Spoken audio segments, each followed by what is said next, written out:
BRICS, basically the intuition behind BRICS was these emerging countries coming together and trying to somewhat challenge the hegemony that was, instituted by traditional Western powers or leading advanced economies that you've mentioned.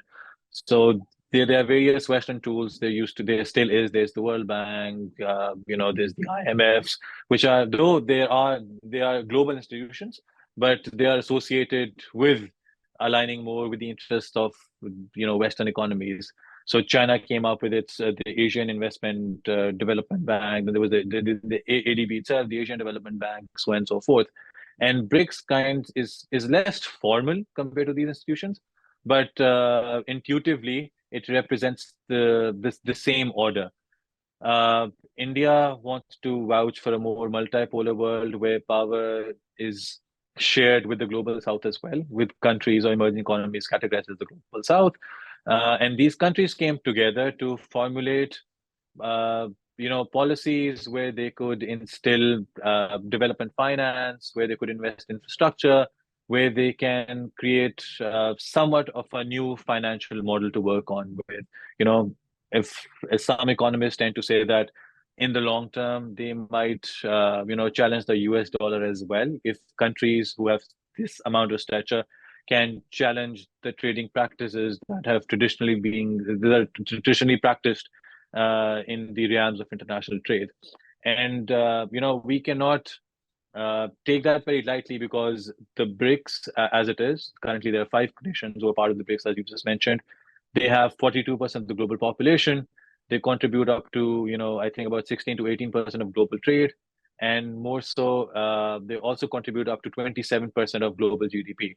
So there's a lot of money in circulation, and there's a lot that they contribute to.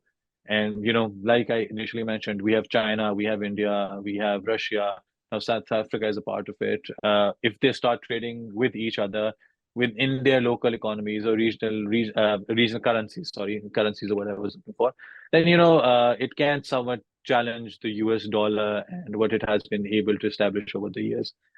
Now more and more countries are joining in effective January 1st. Argentina is going to be part of BRICS. Then there's going to be Egypt, Ethiopia, Iran, Saudi Arabia, and the UAE. So now what we see is that BRICS is transcending from an economic powerhouse to something which is more geopolitical in nature as well. Because when you have countries like Saudi and Iran on the same platform, on the same board, and China and countries like Russia mediating their relationships, then it also tends to kind of circumvent the Western established division that have been created, centuries ago, and which are still fairly profound. So there's a lot to play, and there's a lot to benefit for the countries that are participating. Right. Definitely, but let's also not forget that the countries that we're talking about right now, they're emerging economies, and like you said, their contribution to GDP is considerable. But I'm more interested in why, given the recent announcement of Pakistan wanting to Pakistan formally expressed that it wanted to join BRICS, and naturally it raises a lot of intriguing questions, because why does and how does Pakistan envision its role within BRICS, and what benefits do you think that it could anticipate, because particularly in terms of let's say international cooperation, given its geopolitical position, or development finance and trade, because we can't ignore the complicated geopolitical landscape that it has, and the challenges that it continues to face, especially given the historical opposition that it has, faced with India, and there is a potential roadblock that it can cause. So there's general skepticism with regards to effective, tangible benefits that Pakistan can eventually receive. So what do you think that BRICS means for Pakistan? So actually, it's a very interesting question, and I have a somewhat of, I would say, more of an interesting take on that. So let me break that into 2 different halves. So the first thing is, why would Pakistan apply for BRICS membership? So BRICS is, with the inclusion of an additional 6 countries, is fast evolving as a powerhouse, that tends to challenge other blocks like the G7, for instance, which is, categorized by Western leading economies. Secondly, by if Pakistan gets approved of the membership, it does signal the fact that Pakistan is not internationally isolated. So Pakistan, despite the fact that it has a faltering economy, it hasn't been doing so well. It has been on the verge of default. Still, politically, is very much ingrained. And to be honest, it is because we have two key allies. Pakistan is hoping that Moscow will fight the case for Pakistan on the BRICS table. China is a very close ally, is a decades historically is Pakistan's oldest ally, and still is in terms of way, and it manifests in various ways and shapes.